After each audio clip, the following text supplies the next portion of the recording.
नमस्कार दोस्तों, स्वागत है हमारे YouTube channel times academy Jaipur. और दोस्तों मैं आज आपको इंडियन हिस्ट्री में जो सिंधु घाटी सभ्यता का जो हमारा टॉपिक चल रहा था दोस्तों, उसी टॉपिक को हम आज आगे बढ़ाने वाले हैं। तो दोस्तों जैसा कि मैंने वादा किया है 0 to 100 लेवल तक आपको लेकर जाऊंगा। ठीक है दोस्तों, तो आप मेरे साथ में वीडियो में बने रहें। और दोस्तों ये मेरा आज से तीसरा वीडियो है इस क्लास में, यानी कि हिस्ट्री की क्लास का ये तीसरा वीडियो है। ठीक है, तो हमने जो पिछले वीडियो में पढ़ा था वो एक शॉर्ट ट्रिक के माध्यम से हमने पढ़ा था कि कौन कौन से सिंधु घाटी सभ्यता के स्थान हैं और कहाँ कहाँ वो स्थान है। तो उन सभी की जानकारी हमने ट्रिक के माध्यम से ली है। ठीक है दोस्तों, और आगे जो हम आज पढ़ने वाले हैं, जिस प्रकार से जो हमने नगर खोजे हैं, जो स्थान खोजे हैं, ठीक है दोस्तों, उन सभी की जानकारी अब उनको डिटेल वाइज पढ़ने वाले हैं। जैसे कि मोहनजोदड़ो है तो उसको भी डिटेल से पढ़ेंगे, जैसे हड़प्पा है उसको भी डिटेल से पढ़ेंगे।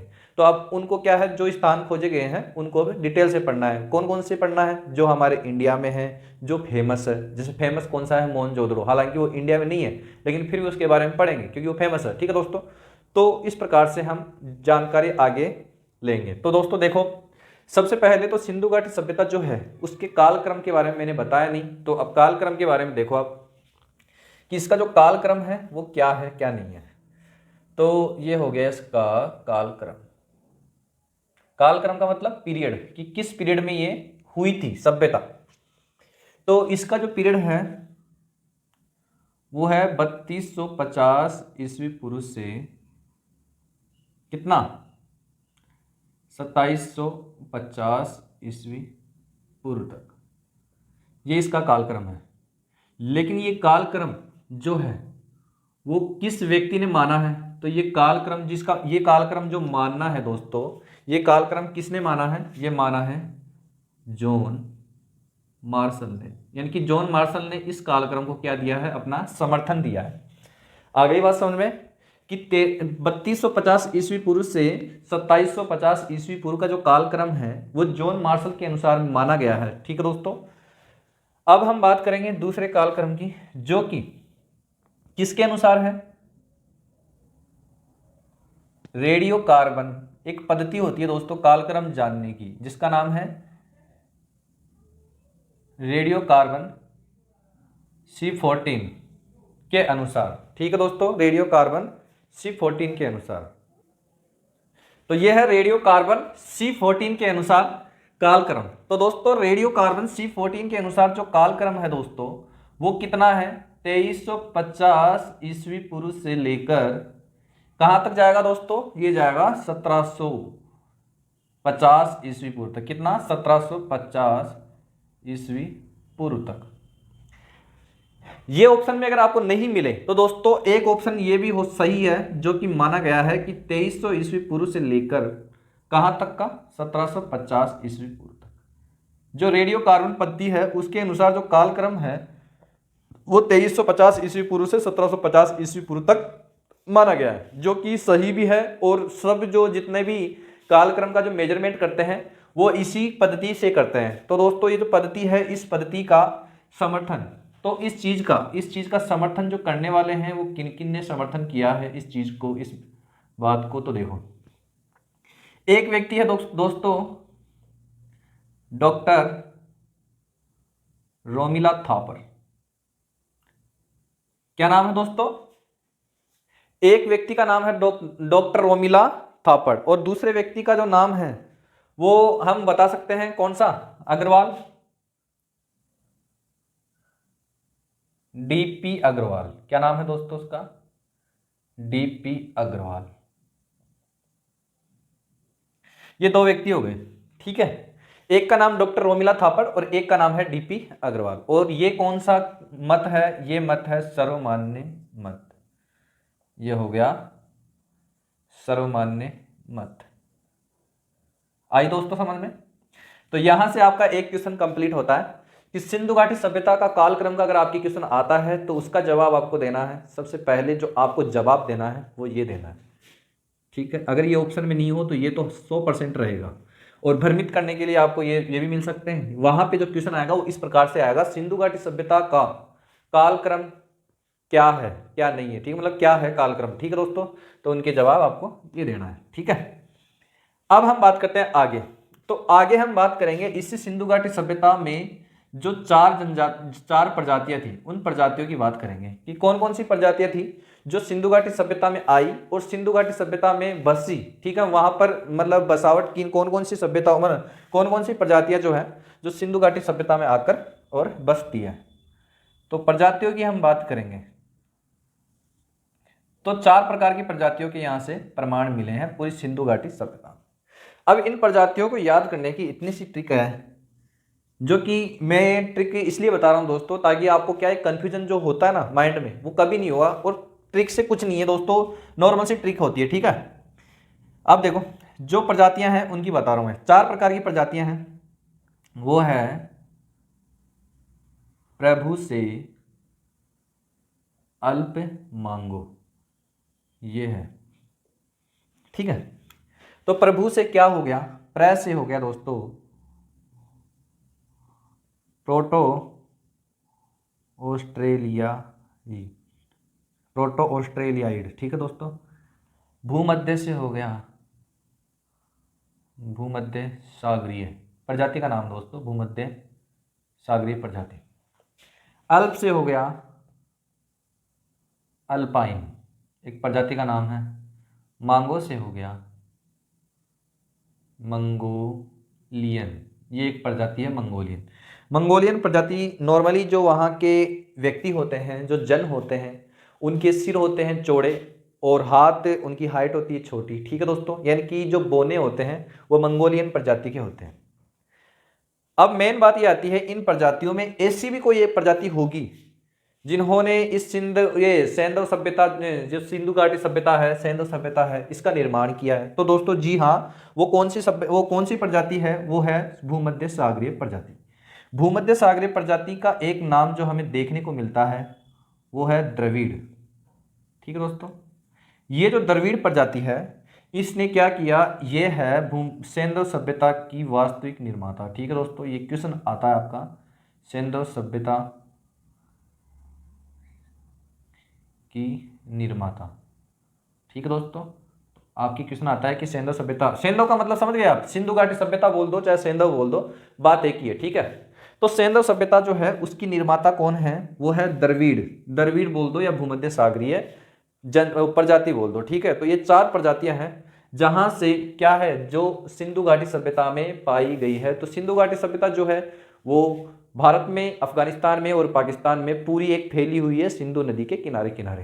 तो उसमें काफ़ी स्थान भी मिले हैं, तो ये छोटी मोटी नहीं है, काफ़ी बड़ी है। ठीक है दोस्तों, तो अब आज से जो हम बात करने वाले हैं वो हम बात करेंगे कि कौन कौन से जो फेमस नगर है, कौन कौन से स्थान हैं, उन स्थानों से क्या खास मिली है, कौन कौन से साक्ष्य मिले हैं जहाँ से हमें क्वेश्चन आंसर जो वहाँ से आते हैं। तो देखो अब स्टार्ट करते हैं।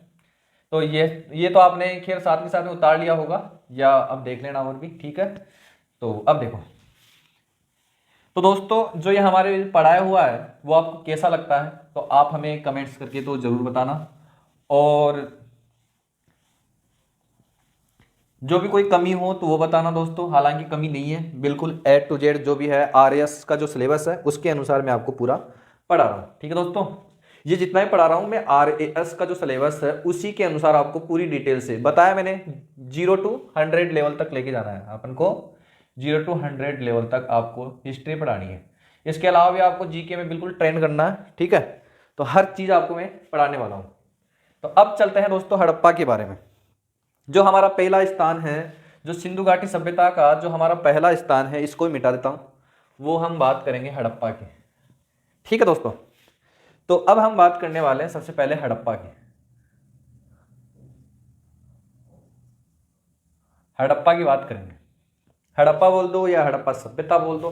ठीक है दोस्तों, तो हड़प्पा की हम बात करने वाले हैं। हड़प्पा क्या है, एक स्थान, कौन सा, एक स्थान है जो सिंधु घाटी सभ्यता में से खोजा गया है। याद रखना इस चीज को। ठीक है, तो सबसे पहले हड़प्पा की हम जानकारी करेंगे। तो सबसे पहले देखो 2 क्वेश्चन आते हैं यहां से, आपकी कंफ्यूजन होता है किसमें।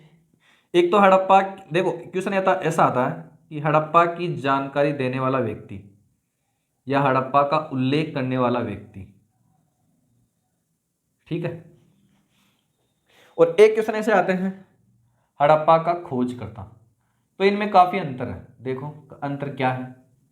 हड़प्पा की जानकारी का उल्लेख जो देने वाले व्यक्ति है वो अलग है, और खोजकर्ता करने मतलब जो खोज की है वो अलग है। तो मैं सबसे पहले आपको जो जानकारी जो उल्लेख है उसके बारे में एक छोटी सी आपको जानकारी दे देता हूं, ठीक है। फिर उसके बाद में हम खोजकर्ता की बात करेंगे। तो ये कंफ्यूजन आपका जो है वो बिल्कुल भी मत रखना, ठीक है दोस्तों। तो देखो सबसे पहले मैं आपको जानकारी या उल्लेख जो है उसके बारे में बताऊंगा कि सबसे पहले हड़प्पा की जानकारी किसने दी या उल्लेख किसने किया। तो क्वेश्चन है यानी कि जो चल रहा है वो है जानकारी या उल्लेख, ठीक है। कि हड़प्पा की जानकारी या उल्लेख सर्वप्रथम किसने दी, ठीक है। तो इसके उल्लेख के बारे में दो कथन है।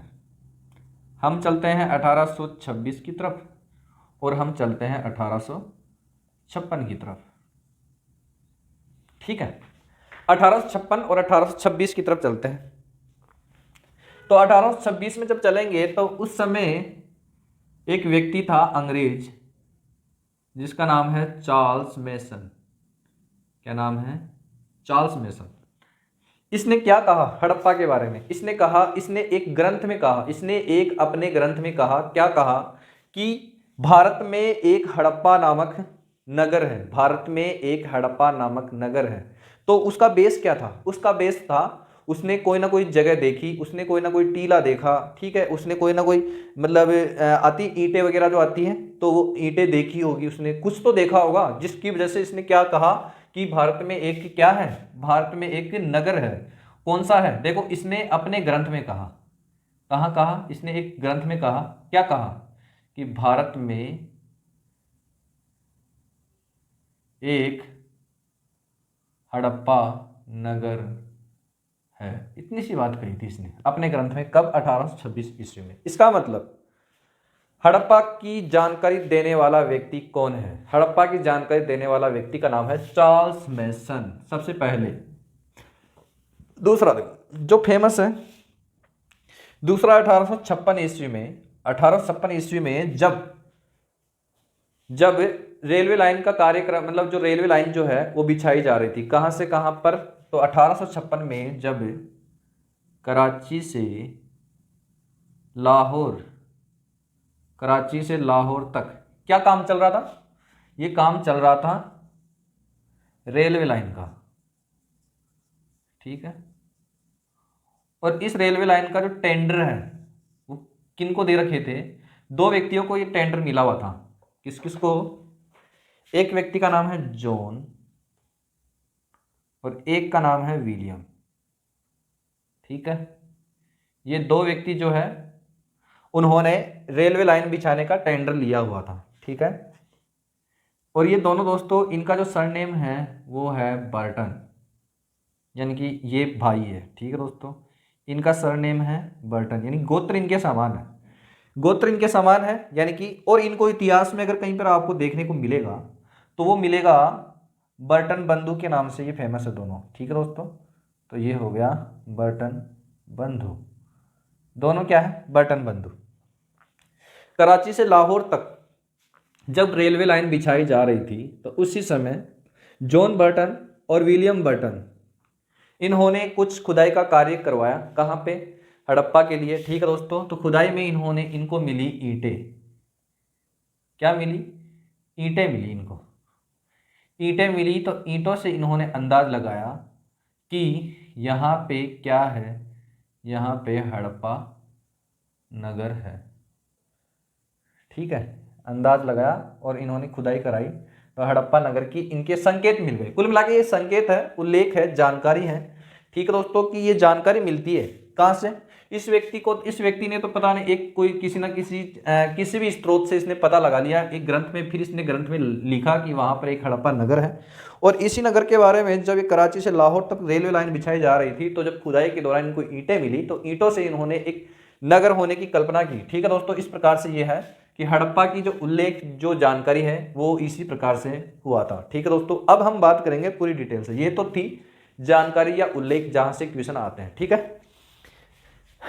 अब देखो आगे हम बात करेंगे अब हड़प्पा की पूरी बात करेंगे। ये तो जानकारी थी, केवल जानकारी हो गई, खत्म काम। अब जो उल्लेख है वो क्या है क्या नहीं है, आगे कौन कौन सी बातें होने वाली है वो देखो। अब पूरी डिटेल से हम बात करेंगे हड़प्पा की।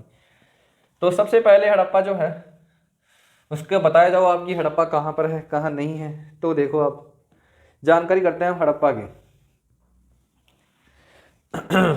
3-4 क्वेश्चन तो आपके फिक्स है, वो मैं यहाँ लिख दूँ। खोज, खोज किसने की, पहला क्वेश्चन। कहाँ की, दूसरा क्वेश्चन। नदी कौन सी थी, तीसरा क्वेश्चन। ठीक है, कब की, वो यहाँ आ जाएगा। ठीक है, इसके अलावा और चौथा क्वेश्चन जो है वो है दोस्तों उत्खनन किसने किया। ये 4 क्वेश्चन फिक्स है। हड़प्पा के बारे में जो 4 क्वेश्चन है वो नॉर्मल जो एग्जाम्स होती है उनमें ये 4 क्वेश्चन में से घूम फिर के इन्हीं में से क्वेश्चन आता है। तो सबसे पहला जो हमारा क्वेश्चन है कि हड़प्पा की खोज किसने की। तो ये खोज करता जो व्यक्ति है वो है दयाराम साहनी, जो कि लगभग हर स्टूडेंट को याद रहता है। कब, क्वेश्चन दूसरा ये आता है कब की। तो कब की दोस्तों, इसने जो खोज की वो 1921 में की। कब, 1921 यानी कि 1921 में इसने खोजा था। दूसरा क्वेश्चन आता है दोस्तों ये कहां पे खोजी गई। इसका क्वेश्चन का जवाब काफी अच्छा है। मैंने ये सारे स्थान पहले बता चुका हूं मैं पिछले वीडियो में कि कौन सा स्थान कहां पर है। एक बार जाके उसको देख लेना आप, ठीक है। और फिर भी अब देखो मैं आपको बताने वाला हूं कि ये पंजाब है, पंजाब में खोजी गई थी। और पंजाब कौन सा है, ये वाला, ये पाकिस्तान का पंजाब है। कौन सा पंजाब, पाकिस्तान का एक पंजाब है, पाकिस्तान का पंजाब प्रांत है। ठीक है, तो पंजाब प्रांत का एक जिला है जिसका नाम है मोंटगोमरी। ठीक है, मोंटगोमरी जिला है, मोंटगोमरी जिला है। और इस मोंटगोमरी का नाम आज की डेट में यानी कि वर्तमान जो नाम है इसका, इसको बोलते हैं आज की डेट में साहिवाल। क्या बोलते हैं, साहिवाल। ये वर्तमान नाम है किसका, मोंटगोमरी का। तो कहाँ पे की गई, पंजाब में, पंजाब प्रांत में की गई, मोंटगोमरी जिला पाकिस्तान का। वर्तमान में इसको बोलते हैं साहिवाल। अब जो सबसे मोस्ट इंपॉर्टेंट क्वेश्चन है, इस नदी के किनारे की गई, ये सबसे मोस्ट इंपॉर्टेंट क्वेश्चन होता है। तो इसका जवाब इतना सा है दोस्तों, कौन सी नदी, रावी नदी। ठीक है, इस रावी नदी के ऊपर ये क्या किया गया, खोज की गई। अब क्वेश्चन ये तो ठीक है रावी नदी के किनारे, लेकिन रावी नदी के किनारे जैसे कि एक नदी बह रही है, तो इस नदी के किनारे कौन सा होता है। देखो आपको जनरली किस मतलब स्टूडेंट्स को पता होगा, लेकिन फिर भी एक जानकारी देना चाहता हूँ कि अगर नदी यहाँ से यानी कि अगर नदी पूर्व से लेकर पश्चिम तक बहती है, ये लो साहब इधर बह रही है, ठीक है, तो पूरब से अगर पश्चिम की तरफ बह रही है दोस्तों, तो इसका राइट तो ये होगा यानी कि, और लेफ्ट होगा ये। ठीक है, आगे बात समझ, जैसे कि अपन चलते हैं, जैसे मैं इधर से चल के आ रहा हूँ, इधर से चल के आ रहा हूँ, तो मेरा राइट का तो ये होगा और लेफ्ट का मेरा ये होने वाला। तो उसी प्रकार से नदी है उसका राइट ये और लेफ्ट ये। तो नदी के बाएं यानी कि लेफ्ट में, ठीक है, बाईं ओर, किस किनारे पर है दोस्तों, नदी के बाईं ओर। ये हो गया आपके कि नदी के बाईं ओर इसका क्या हुआ था दोस्तों, उत्खनन, वो सॉरी इस नदी को, इस नगर को खोजा गया है। ठीक है, हड़प्पा एक स्थान है, इसको खोजा गया है। ठीक है, अब हम बात करेंगे उत्खनन की। तो दोस्तों उत्खनन जो है वो 2 बार किया गया है, 2 बार इसका उत्खनन हुआ है। 1926, 19 यानी कि इसके 20 साल बाद में 1946। ट्रिक होती है दोस्तों ये सारी आपको याद रखने की, मतलब याद कराने की भी एक ट्रिक है। ठीक है, 1926 को जो उत्खनन करता है उस व्यक्ति का नाम है माधव स्वरूप वत्स। ठीक है, और वहां पे 1946 में जो उत्खनन करने वाला व्यक्ति है उसका नाम है मार्टिन व्हीलर। क्या नाम है, मार्टिन आधा है और हीलर व्हीलर। ठीक है दोस्तों, मार्टिन व्हीलर। मार्टिन व्हीलर ने जो खोज किया था, अब देखो खोज कैसे होती है क्या नहीं होती है, इसकी मैं डिटेल चलो आगे दे दूंगा। वैसे आप अभी यहाँ पे लिख लो आप कि इसने जो खोजा था, इसने जो उत्खनन करवाई थी, उत्खनन किया था, वो था पूर्वी टीला। और पूर्वी टीले को जो नाम दिया गया था वो था नगर टीला। ठीक है। माधव स्वरूप ने जो खोजा था वो दोनों में मिक्स में है। ठीक है दोस्तों, यानी कि उसने थोड़ा थोड़ा स्थान दोनों जगह खोजा है। ठीक है, इसलिए यहाँ पे इतना लिख नहीं रहा हूँ। ठीक है, अब हम बात करेंगे, उत्खनन की बात हो गई हमारी, उत्खनन की बात हो गई, तो अब हम देखते हैं ये एक नगर था और इस नगर को क्या है दोस्तों, दो भागों में बांटा गया था। वो कैसे बांटा गया था, क्या बांटा गया था, वो तो बात की बात है। पहले आप नगर को देखो कि नगर दो भागों में बांटा गया है। देखो ये एक नगर जो है, ये नगर क्या है, दो भागों में बांटा गया है। एक तो है दोस्तों कौन सा, पूर्वी टीला, जिसको बोलते हैं नगर टीला। एक है दुर्ग टीला। ठीक है, इसको बोलते हैं क्या, पूर्वी टीला, ये दुर्ग टीला, ये है पश्चिमी, पश्चिमी टीला। ठीक है, ये हो गया पश्चिमी टीला। नगर जो है, नगर दो भागों में बांटा गया है, पूर्वी टीला पश्चिमी टीला। पूर्वी टीले को नगर टीला बोलते हैं, पश्चिमी टीले को दुर्ग टीला बोलते हैं। इस प्रकार से ये जो नगर है हड़प्पा नगर, यानी कि इसको दो जगह बांटा गया है। नगर का मतलब है स्थान। अब देखो आपको मैं एक छोटी सी जानकारी, जब ये मैं यहाँ पर अगर नगर का जिक्र किया हूँ आपसे कि नगर आपको दो भागों में बांटा जा रहा है, तो नगर से आपको इतना सा ध्यान रखना कि इस हड़प्पा में मैं आपको जो भी नगर की व्यवस्था बताऊंगा या जिस मतलब नगर का कोई भी नियोजन बताऊंगा, किस प्रकार से ये है, कौन सी सड़क है क्या नहीं है, तो ये सारा का सारा हड़प्पा के अलावा भी आपको सिंधु घाटी जो सभ्यता में जो और भी नगर आ रहे हैं उन सब पे लागू होगा। क्या, यहाँ पे जो मैं नगर नियोजन बताने वाला हूँ इस हड़प्पा में, वो नगर नियोजन यहाँ पे ही नहीं, हड़प्पा में ही नहीं, बल्कि और जगह यानी कि सिंधु घाटी सभ्यता के जो और स्थान है, जो नगर है, उन पर भी ये लागू होगा। बस इतना सा आपको ध्यान रखना है। इसका मतलब नगर नियोजन आपको कहीं और से पढ़ने की जरूरत नहीं है, यहाँ पे मैं पढ़ा रहा हूँ वैसे कि वैसे ही आगे वाला जो आगे स्थान है उनके नगर नियोजन भी वैसे ही होने वाले हैं। ठीक है, सिवाय एक के, कैसे कि एक धोलावीरा जो स्थान है, धोलावीरा में क्या है, धोलावीरा स्थान है, वहां पे तीन जगह बांटा हुआ है। कैसे, मतलब दुर्ग टीला, और ये हो गया नगर टीला, और एक है मध्यमा। इस प्रकार से तीन जगह बांटा हुआ है उसको। ठीक है, तो वो मैं आपको डिटेल धीरे धीरे सारी दे दूंगा। तो यहाँ तक का एक बार आप स्क्रीनशॉट लेना चाहो तो ले लो, और फटाफट अगर लिखना तो क्या चाहोगे, स्क्रीनशॉट ले लो आप फटाफट। ठीक है दोस्तों, अब फिर इसके बारे में पूरी डिटेल से अब आगे जो हड़प्पा के बारे में, यानी कि मैंने रावी नदी जो बताई है उसके लेफ्ट में बताया है, तो आप कुछ ऐसा बताने वाला हूँ, कुछ ऐसा बताने वाला हूँ दोस्तों कि उससे क्या है, आपको रटने की बिल्कुल जरूरत नहीं पड़ेगी। आपको सिर्फ वो देख कर ही आपको पता चल जाएगा कि इस हड़प्पा में हो क्या रहा है, नगर नियोजन कैसा हो रहा है क्या नहीं है, सारी स्टोरी वहां से समझ में आ जाएगी। ठीक है दोस्तों, तो अब चलते हैं और अब स्टार्ट ही करते हैं। तो अब मैं सबसे पहले जो चित्र बना रहा हूँ वो रावी नदी का बना दूँ, क्योंकि रावी नदी के लेफ्ट में ही तो है। बिल्कुल बात सही। तो अब देखो स्टार्ट करते हैं हम। तो सबसे पहले मैं रावी नदी का चित्र बनाता हूँ, कैसा है कैसा नहीं है। तो देखो आप, ये रावी नदी हो गई। ठीक है, ये रावी नदी है, तो इसके बीच में थोड़ा सा पानी भर दो।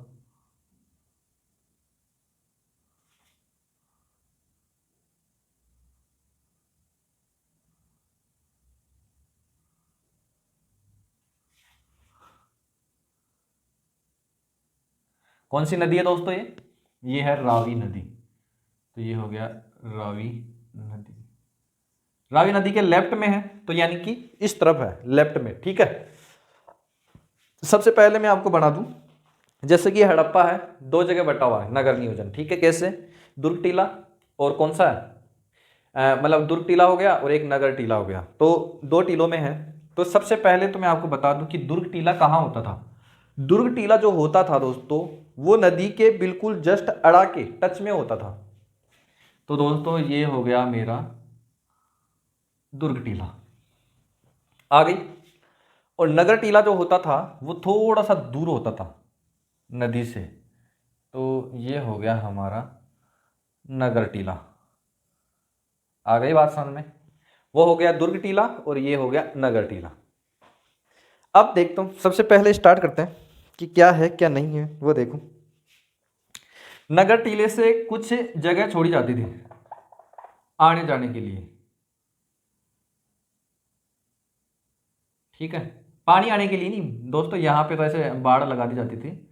यहाँ से व्यापार के जो मतलब जो नाव वगैरह होती थी वो आती जाती थी। तो इसमें मिले हैं, क्या मिली है दोस्तों, जो मतलब जो साक्ष्य मिले हैं जो, वो है चार नावों की। चार नावों के साक्ष्य मिले हैं यहाँ पे, क्योंकि नावें यहाँ से जाती रहती थी, ठीक है। और तो चार नाव के साक्ष्य मिले हैं, ठीक है। यहां पे ये हो गए दोस्तों भवन। इनमें किसके भवन होंगे?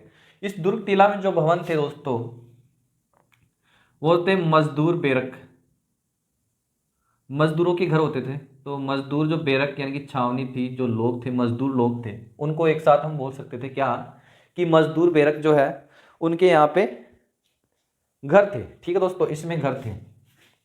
और यहाँ पे श्रमिक, ठीक है।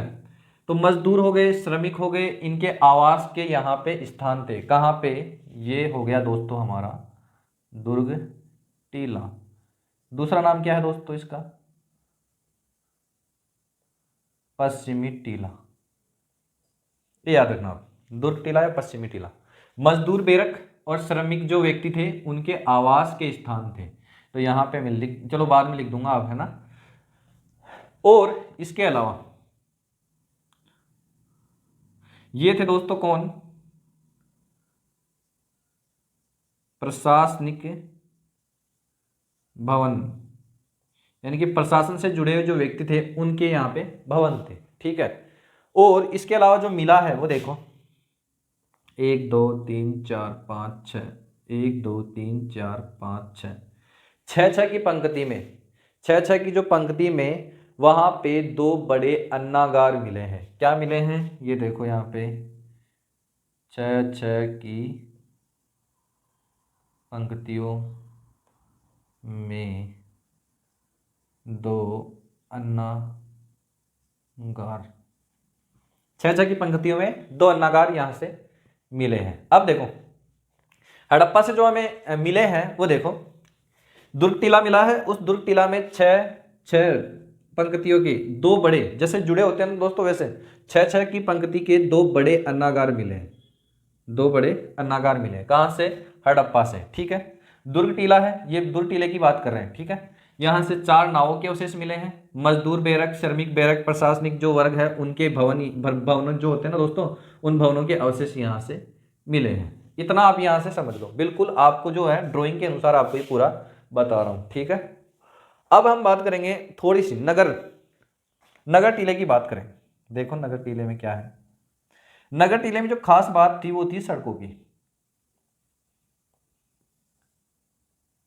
नगर टीलों में जो सड़कों की खास बात थी उसमें देखो क्या बात थी। देखो खास बात ये थी कि जो सड़कें थी यहाँ पे वो 90 डिग्री के एंगल में, यानी कि समकोण, समकोण पर एक दूसरे को काटती थी। नगर टीले की, यह लिख दो यहाँ पे लिख देता हूं मैं, नगर टीला,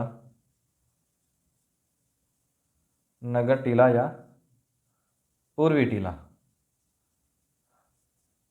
ठीक है। 90 डिग्री के एंगल में क्या है दोस्तों, ये सड़कें जो थी वो 90 डिग्री के एंगल में एक दूसरे को काटती थी।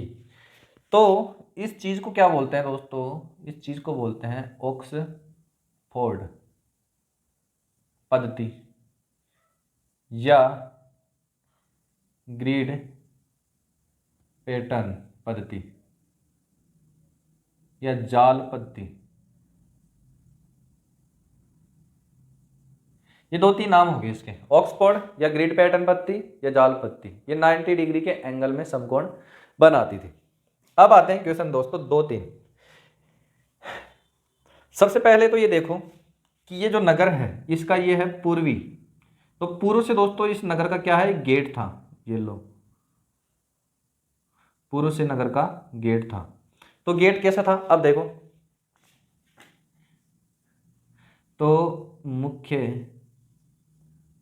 प्रवेश द्वार पूर्व से था।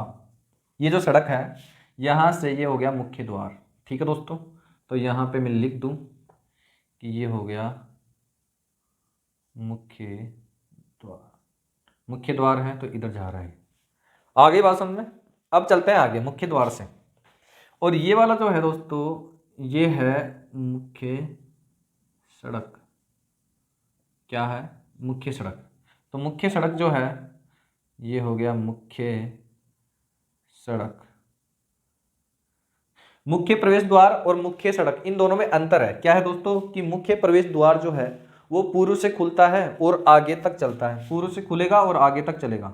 और मुख्य जो सड़क है वो ये वाली है, ऊपर से उत्तर से चलेगी और दक्षिण तक चलेगी। ये हो गई मुख्य सड़क। आ रही समझ में एकदम? यह तो हो गई। अब इनके घरों के बारे में थोड़ी सी जानकारी मैं आपको देता हूं। देखो जो घर है तो वो घर है ये वाले, देखो ये एक गली होगी पीछे की और ये घर बने हैं, मकान बने हुए हैं, 1 2 3, 1 2 3। इन घरों के जो दरवाजे थे वो पीछे की तरफ से थे।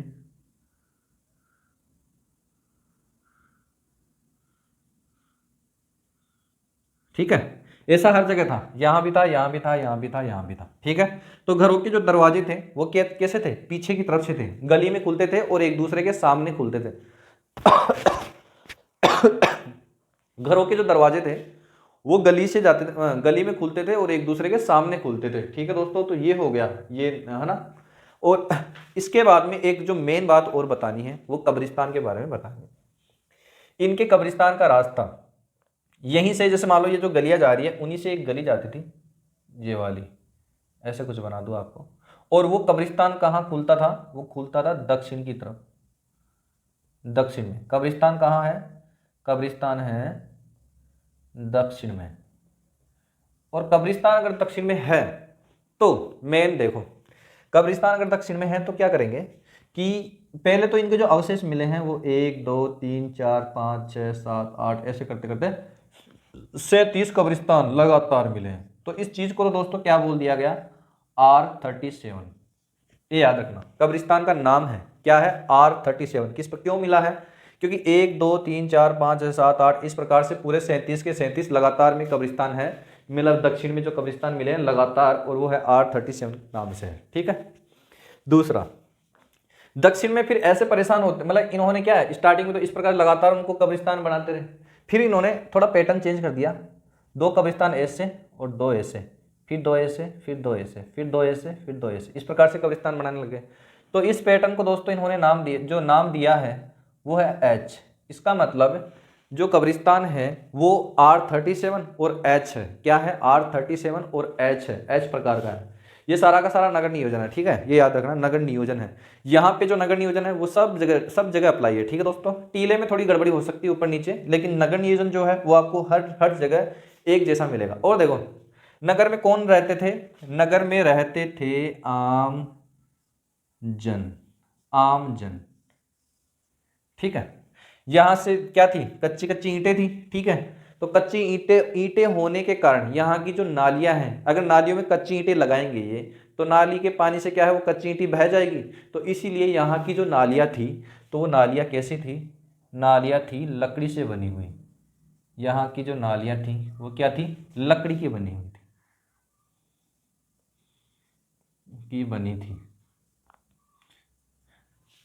ठीक है, ये हो गया आपका हड़प्पा जो सभ्यता है, हड़प्पा जो है उसके बारे में। देखो एक चीज और बता दूं मैं आपको कि जो हड़प्पा है इसको ऋग्वेद में क्या कहा गया है? हड़प्पा जो ऋग्वेद, हड़प्पा को ऋग्वेद में कहा गया है हरिया, नहीं क्या नाम है इसका? हरियूपिया नाम है इसका। ये नाम है ऋग्वेद में इसका। ठीक है, तो इस प्रकार से आपका ये होता है कंप्लीट।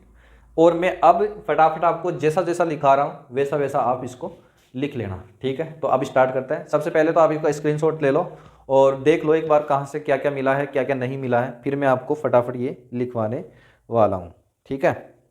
तो आप सबसे पहले स्टार्ट करना कि कौन कौन सी चीज़ें मिली हैं वो स्टार्ट करना। सबसे पहले हम स्टार्ट करें, चलो लिखना स्टार्ट करो आप। सबसे पहले लिखो आप कि हड़प्पा से निम्नलिखित अवशेष प्राप्त हुए हैं। हड़प्पा से निम्नलिखित अवशेष प्राप्त हुए हैं। पहला, 6 पंक्तियों में 2 बड़े अन्नागार मिले हैं। क्या? 6 पंक्तियों में 2 बड़े अन्नागार मिले हैं, ठीक है। अब देखो ये हो गया कंप्लीट। अब अगली लाइन में लिखो आप, नंबर 2 लगा लो उसको। अब लिखो 4 नावों के अवशेष मिले हैं, ठीक है। लिखो आप 4 नावों के अवशेष मिले हैं। हो गया कंप्लीट। अब देखो आप, मजदूर बैरक, श्रमिक आवास और प्रशासनिक वर्ग के भवनों के अवशेष मिले हैं। दोबारा, मजदूर बैरक, श्रमिक आवास और प्रशासनिक भवन के अवशेष मिले हैं। 3 हो गए कंप्लीट। अब देखो आप चौथा लिखो आप। अब लिखो आप दोस्तों ऐसे कि एक नगर नियोजन लिख के और उसको अंडरलाइन करके और फिर 1 2 3 4 नगर नियोजन में सारे वो चलने वाले हैं, चाहे आप किसी से मतलब कोई सा भी स्थान हो जहाँ का नगर नियोजन हो, तो नगर नियोजन लिख के और नंबर 1 लगाओ वहाँ पे। तो सबसे पहले आप लिखो नगर नियोजन में पहली बात, यहाँ की सड़कें 90 डिग्री समकोण ऑब्लिक लगाओ, ऑक्सफोर्ड ग्रिड पैटर्न ऑब्लिक लगाओ, जाल पद्धति ऑब्लिक लगाओ से निर्मित थी, ठीक है दोस्तों। अब देखो ये नंबर 1 लिख लिया आपने। अब नंबर 2 पे लिखो आप,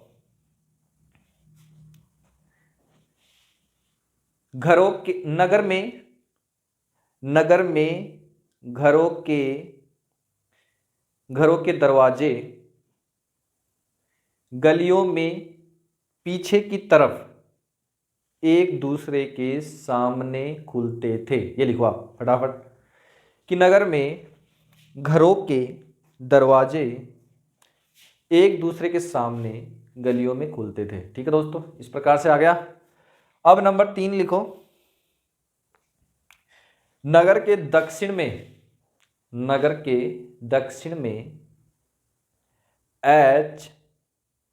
HR-37 2 कब्रिस्तान मिले हैं या कब्रिस्तान के साक्ष्य मिले हैं, ठीक है। ये लिख लिया आपने।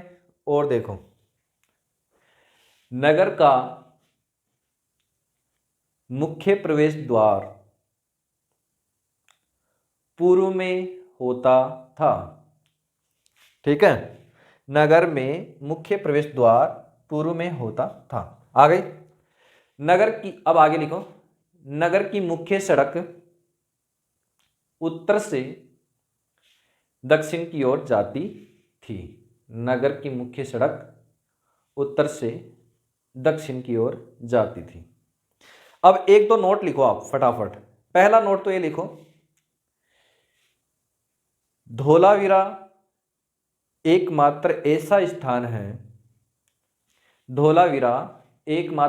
स्थान है जहां पर 3 भागों में नगर को विभाजित किया गया है। 3 भागों में नगर को विभाजित किया गया है।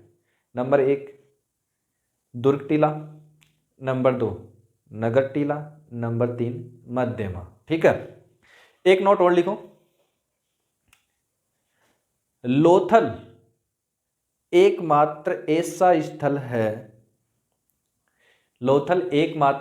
स्थल है जहां पर घरों के दरवाजे मुख्य सड़क की ओर खुलते थे। क्या लिखना है कि लोथल एकमात्र ऐसा स्थल है जहां पर घरों के दरवाजे मुख्य सड़क की ओर खुलते थे। तो ये आपके जो नगर नियोजन है, मैंने 3-4 बातें लिखाई है दोस्तों, ये बिल्कुल सेम ऐसे की ऐसी है। नोट आपने 2 लिख लिए, अब तीसरा नोट लिखो आप, क्योंकि नोट जो है दोस्तों वहां से क्वेश्चन आने के चांस रहते हैं। 2 नोट आपने लिख लिए। देखो, सिंधु घाटी सभ्यता की सबसे बड़ी इमारत, सिंधु घाटी सभ्यता की सबसे बड़ी इमारत क्या है? देखो, सिंधु घाटी सभ्यता की सबसे बड़ी इमारत लोथल का गोदीवाड़ा, यहां मैं लिख दूं।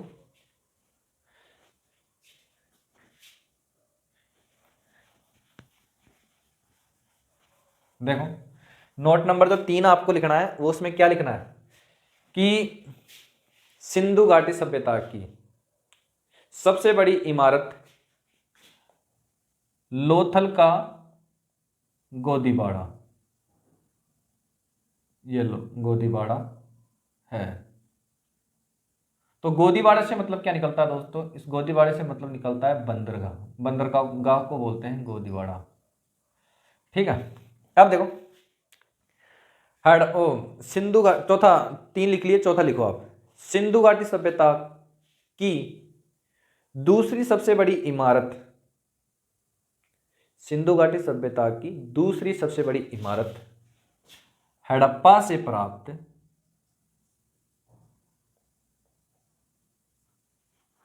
दो अन्नागार है, 2 अन्नागार है, ये आपको लिखना है। ठीक है, आ गई।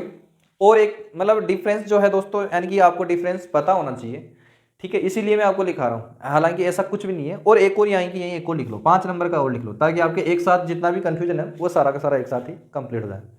देखो, लिखो आप 5 नंबर में, सिंधु घाटी सभ्यता की सबसे बड़ी सार्वजनिक इमारत या सार्वजनिक स्थल, ठीक है, सार्वजनिक स्थल लिख लो कि सिंधु घाटी सभ्यता का सबसे बड़ा सार्वजनिक स्थल मोहनजोदड़ो का,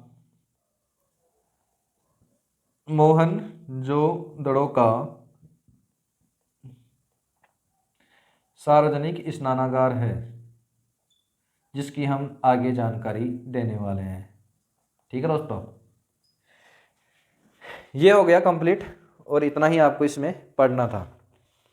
और अब बात करेंगे दोस्तों हड़प्पा के, ये तो नगर नियोजन के बारे में थे, और ये जो 5 नोट्स थे वो डिफ्रेंशिएट थे, उनसे क्वेश्चन बनते हैं, इसलिए मैंने स्टार्टिंग में लिखा दिया। आगे भी आते रहेंगे, तो जैसे लोथल आएगा तो वापस बताने वाला हूँ, मोहनजोदड़ो आएगा तो वापस बताने वाला हूँ। ठीक है दोस्तों, जैसे जॉन मार्शल ने क्या कहा था, इसको विराट वस्तु कहा, किसको? सार्वजनिक स्नानागार को। तो आगे बात करने वाला हूँ। ठीक है, तो अब वापस एक बार क्या है, ये नगर नियोजन का जो मैंने बताया था कि नगर नियोजन लिखने के बाद में और आप अंडरलाइन कर लो, और फिर ये सारी बात लिखाई थी। अब नगर नियोजन के बाद से जो मैंने लिखा है ना, उस सारे को आप कोष्टक में बंद कर लो, कैसे भी, मतलब किसी भी पेन से उसको आप कोष्टक में उसको बंद कर लो।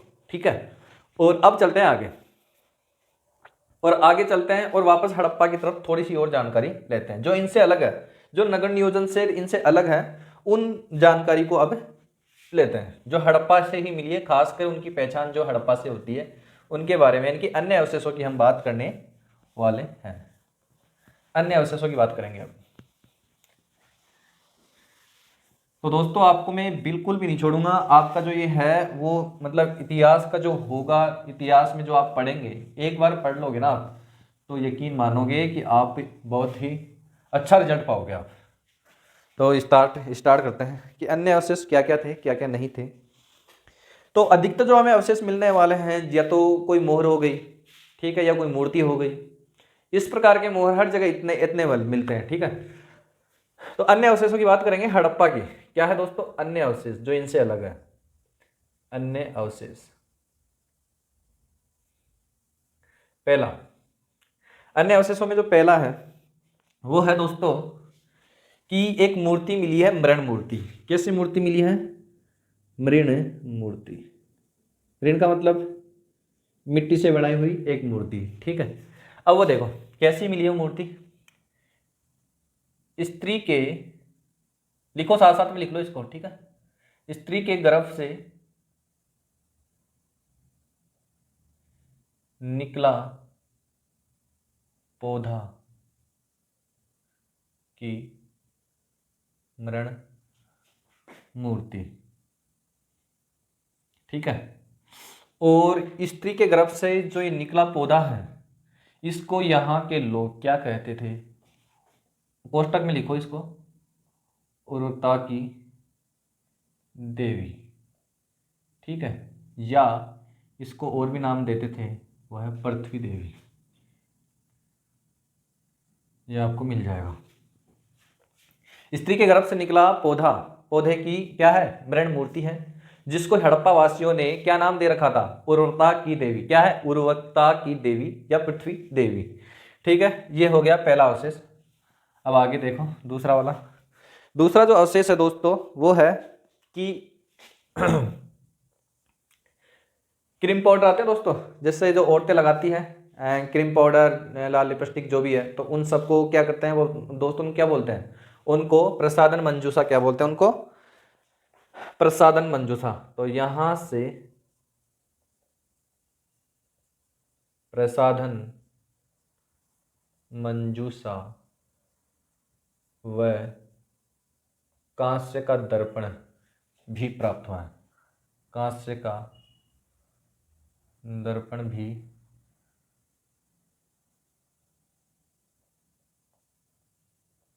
हुआ है। ये हो गए दो। प्रसाधन मंजूषा का मतलब क्या होता है? जैसे वो होता है ना मेकअप, मेकअप का सामान, उसको हिंदी में बोलते हैं प्रसाधन मंजूषा। मेकअप वाला मेकअप का पूरा सामान आ गया इसमें। और कांस्य का दर्पण, जब सामान है तो दर्पण भी होना जरूरी है। तो यहाँ पे लिख दूँ मेकअप किट, इंग्लिश में भी आ जाता है ये लो मेकअप किट हो गया है। ठीक है। अब हम तीसरी बात करेंगे कि बकरे के साथ में मानव का समाधान क्या है दोस्तों?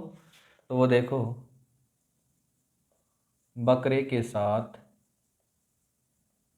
मानव का समाधान, ये है तीसरी चीज कि बकरे के साथ में मानव को भी नहीं, मानव के साथ में बकरे को भी, उल्टा लिख दिया मैं, थोड़ा अलग कर दो इसको, कि मानव के साथ बकरे का, मानव के साथ बकरे का समाधान। ठीक है दोस्तों, मानव भी 100 है और दोनों को गाड़ दिया जाता था। चौथे नंबर की देखो, जिसको आप मोस्ट कर सकते हो, करना चाहो तो फटाफट, क्योंकि ये मोस्ट ही है। एक होती हैं मोहरे। मोहरों में जो दोस्तों सर्वाधिक जो मोहरे हैं उनका क्वेश्चन बनता है। और एक होते हैं दोस्तों कि एक ऐसी मोहरे जिन पे क्या है, जिन पे अभिलेख, यानी कि अभिलेख तो मैंने बताया दोस्तों फर्स्ट वीडियो में, क्लास नंबर 1 में मैंने एक चीज बताई थी, अभिलेख। अभिलेख क्या होती है? अभिलेख होती है दोस्तों जैसा कि एक किसी भी चीज के ऊपर हो सकते हैं। तो मैंने वहां बताया था मुद्राभिलेख का जिक्र किया था, तो वो यहाँ पे पूरी डिटेल देखो आप, मुद्राभिलेख। तो मुद्राभिलेख के बारे में मैंने एक चीज बताई थी, जैसे कि ये मुद्रा है, इस मुद्रा के ऊपर मैंने यहाँ पे लिख दिया जैसे सम्राट अशोक।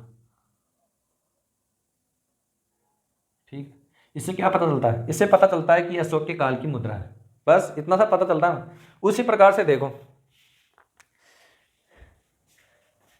कि यहाँ पे जो मिली है, क्या मिली है दोस्तों? अभिलेख। यहां से सर्वाधिक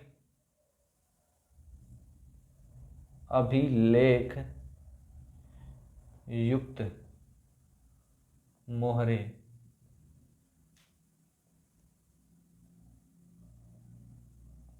प्राप्त हुई है। यह है, यहां से सर्वाधिक अभिलेख युक्त मोहरे। अब क्वेश्चन ये आता है कि सर्वाधिक अभिलेख युक्त मोहरे तो हमें हड़प्पा से मिल गई, ठीक है, लेकिन सर्वाधिक मोहरों की बात करें, चाहे अभिलेख हो चाहे नहीं हो, ठीक है, तो उसका जवाब आप देखो, नोट लिख लो आप यहां पे, सर्वाधिक मोहरे ये कहां से मिली है दोस्तों? ये मिली है मोहनजोदड़ो से। ये अलग हो गया, इसमें कंफ्यूजन दूर खत्म हो गया आपके कि यहां से सर्वाधिक अभिलेख युक्त मोहरे हैं और ये केवल मोहरे हैं, ये अभिलेख युक्त मोहरे हैं, ये केवल मोहरे हैं।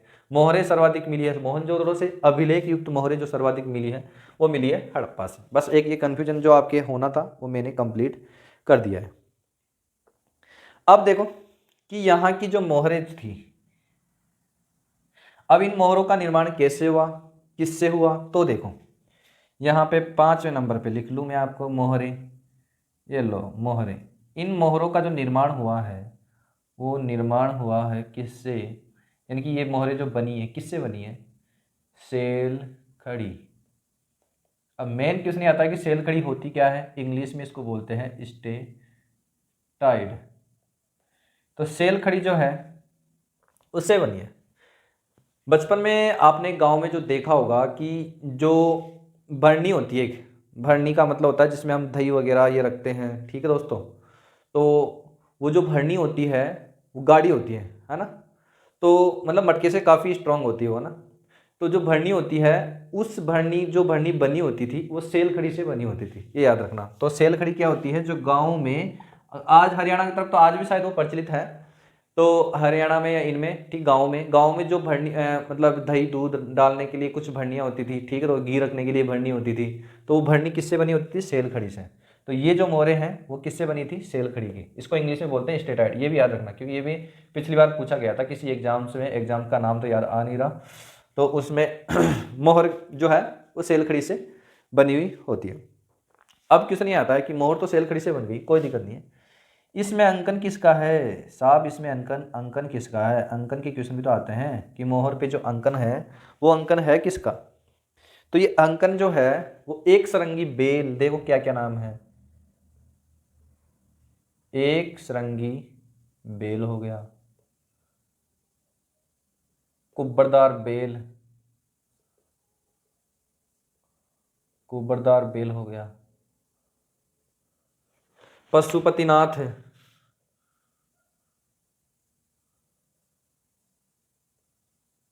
पशुपतिनाथ जो था दोस्तों वो क्या था, 3 मुंह का था, ठीक है, उनमें 3 मुंह का जो था वो और इसके अलावा ये हो गया एक हिरण। ये जो 4 नाम मैंने बताए हैं, एक सरंगी बेल, कुबरदार बेल, ये वहाँ की चलने वाली मोहरें थी, उन पे अलग अलग, जैसे किसी पे सरंगी बेल हो गया, या ऐसा हो सकता है एक तरफ पशुपति है और दूसरी तरफ सरंगी बेल है। तो अंकन जो है इन मोहरों पे वो इन चारों में से किसी ना किसी एक जानवर, या मतलब 1 या 2 या 3 जितने भी हैं, तो उनका प्रयोग करके इन मोहरों को बनाया जाता था। तो इनकी मोहरों पे अगर आपके क्वेश्चन ये आता है कि हड़प्पा से प्राप्त मोहरों पे अंकन किसका है, तो हड़प्पा से प्राप्त मोहरों में जो अंकन है वो एक सरंगी बेल का है, पशुपतिनाथ का है और कुबरदार बेल का है और हिरण का, इनमें अंकन मिलता है, ठीक है दोस्तों। तो ये हो गया आज हड़प्पा से कंप्लीट, यहाँ पे हड़प्पा आपका होता है कंप्लीट। तो दोस्तों ये मेरा पढ़ाया हुआ आपको कैसा लगा, हालांकि काफ़ी लंबा हो चुका है जितना मेरे को लगता है, ठीक है दोस्तों, लेकिन कोई नहीं, आपको डिटेल से पढ़ना है और अच्छा पढ़ना है। तो इसी उम्मीद में आप, क्लास लंबी है तो ये मत सोच के चलना कि लंबी है, आप तो बस ये देखो कि हमें कितना मिल रहा है, हमें आउटकम कितना मिल रहा है, ठीक है दोस्तों।